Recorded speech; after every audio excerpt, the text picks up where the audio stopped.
So I'm going to talk about our 24/7 primary PCI, our initial experience in Mauritius. Can you hear me? Yes, go ahead, please. Perfect.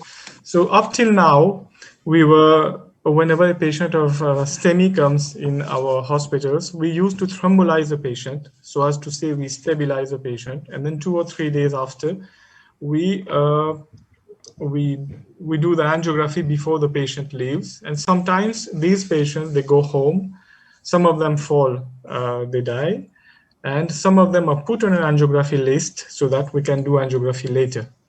But then few few months before, when I got a cath lab, we started doing our primary PCIs, and now we have embarked into 24/7 primary PCI. So it's been a month and 1 week now. So it's been 5 weeks. We have been doing primary PCI. So I'm going to share our initial experience. To do so, uh, let me first present how Mauritius is. Donc, we have a population of around 1.3 million with 5 regional hospitals and 2 cath labs. We have 1 tertiary healthcare center, a cardiac center, where we have 1 cath lab, and we have 4 private clinics with each one with a cath lab. So 24/7 primary PCI, it first started in our hospital, where I am in charge of the cardiac department, on 21st of June 2021. So just very recently. And the number of primary PCI we did up till now, up till today, it was 40. I'll come with a presentation of one lady who presented to our emergency department. She was 79 years old. She was brought by an ambulance on 4th of July with an acute onset of left ventricular failure. She had sudden onset of breathlessness since half an hour, and she had risk factors of high blood pressure and a family history of ischemic heart disease. Apart from that, she didn't have any other risk factors. When she came in the emergency department, her blood pressure was 220 systolic by 120 diastolic with a pulse of 102 per minute. And then the saturation was around 80. The GR was 8.5 millimoles. And then we did an ECG. So here is her ECG. So we can very clearly see that because of uncontrolled blood pressure, maybe she went into acute LVF, but at the same time, we can see we get the ST elevation in the anterior leads from V1 to V5. So we brought her in our cath lab straight away because we needed to stabilize the patient, because without opening her artery, I think we thought that it was impossible to stabilize her. So this is what we saw. The right coronary artery looks like is diseased in the proximal part. And this is a second picture. And when we did the left coronary artery, this is what we saw.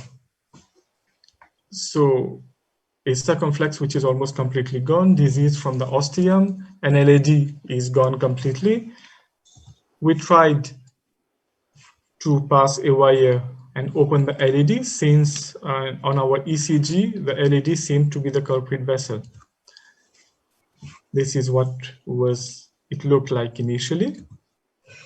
The plan was to do a PCI. We couldn't go for an early CABG. So if PCI, which vessel had to be done? Obviously the LAD. We tried to pass a wire, and that's how it looked. It went into one of the diagonals. I was unable to put it in the LAD straight away after multiple trials. So we started dilating the vessel. This is a 1.25 balloon 15. And then this is what it looked like. Then we tried a balloon which was 1.5 15, 1.5 12, excuse me, and then we pre-dilated again. And finally, we took a balloon of 2.0 because the stent was unable to pass after the 1.5 balloon. So we took a balloon of 2.0 15, and then we dilated. It is a 2.0 20 balloon, sorry. So here, then we managed to push a stent. Then we were like, we were a bit scared to put a stent in the ostium, but we had no option because the ostium of the circumflex is also diseased. But finally, we managed to implant the stent. It's a 3/0 stent, 3/0 by 28. And this is how our artery started looking. This is it. That's the best we could get out of it. So here's the final picture. Then post-PCI, unfortunately, our patient went into, she was still in acute LVF. She was flooded with water and we had to intubate the patient. She was frothing, we had to intubate and transfer the patient into the CCU. The treatment was on aspirin, Plavix, clopidogrel, atorvastatin, IV integrin perfusion, Lasix perfusion, and on IV inotropes. She managed, this is our post-PCI ECG. She went into AF, multiple episodes of AF. She did multiple episodes of VT also. So an echocardiography obviously showed a hypokinetic anteroseptal wall and apex with an MR of grade 1, no pericardial effusion, and the ejection fraction was around 40-45%. So she was kept intubated for 72 hours on double inotropes. She had multiple runs of VT and multiple runs of AF. Finally, she stabilized and we extubated her on third day. She was transferred to the cardiac ward, mobilized, and she was discharged on carvedilol, cordaron, both of them because she did many runs of VT. So we preferred to discharge the patient on carvedilol and cordaron, aspirin, Plavix, atorvastatin, enalapril, Lasix, and aldactone. So she was the most difficult lady we did in our practice because she was the only one who was intubated. The total number of cases of primary PCI we did in this 1 month, or you can say 5 weeks, so 40. Our success rate has been 100% of the arteries were opened with minimal complications. We got only one complication where one of our balloons got burst. We had a burst balloon while pre-dilating, but we managed to take the patient out of it. Our death is 0.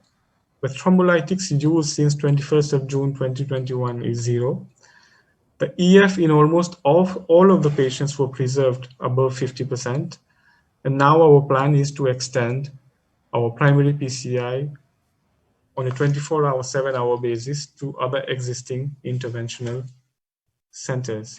So this is our team. We have got a small cath lab team. It is the first time we got a pilot project of 3 months to open our cath lab through the ministry for the first 3 months. And at the end of the 3 months, the ministry is going to decide whether it is going to expand it to other hospitals or not. So this is a teamwork, and this is my team, very young team, you can see, and I'm somewhere around in the middle here. And I thank you all for your kind attention.